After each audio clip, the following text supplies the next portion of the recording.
எல்லாருக்கும் வணக்கம். உங்களை சந்திக்கிறதுல மிக்க மகிழ்ச்சி. நான் எழுதிய ஒரு ஜீசஸ் சாங் தான் இப்போ பாட போகிறோம்.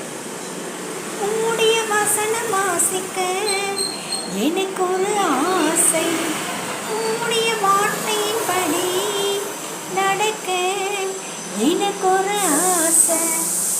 கர்த்தர் ஆபிரகாமை நோக்கி நீ உன் தேசத்தையும் உன் இனத்தையும் உன் தகப்பனுடைய வீட்டையும் விட்டு புறப்பட்டு நான் உனக்கு காண்பிக்கும் தேசத்துக்கு போ என்று சொன்னதும் ஆபிரகாம் உம்முடைய வார்த்தையின்படி செய்தார்.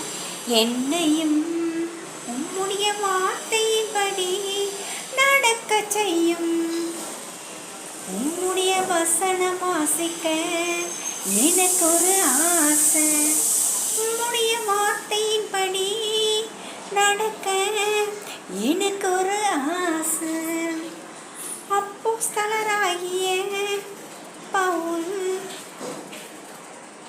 ஞானஸ்தானத்தை கொடுக்கும்படி கிறிஸ்து என்னை அனுப்பவில்லை, சுவிசேஷத்தை பிரசங்கிக்கவே அனுப்பினார். கிறிஸ்துவின் சிலுவை வீணாக போகாதபடிக்கு சாது செய்ய நேரமில்லாமல் பிரசங்கிக்கவே அனுப்பினார் என்று அவர் உம்முடைய வார்த்தையின்படியும் உன்னுடைய வசனத்தின்படியும் செய்தார். நானும் உம்முடைய வசனத்தின்படியும் வார்த்தையின்படியும் நடக்க செய்யும்.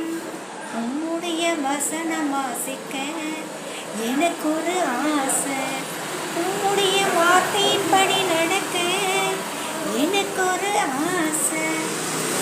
உன்னை பெற்ற தகப்பனுக்கு செவி கொடு, உன் தாய் வயது சென்றவளாகும் போது அவளை அசட்டை பண்ணாதே என்ற வசனத்தின்படி நான் நடக்க எனக்கு ஒரு ஆசை.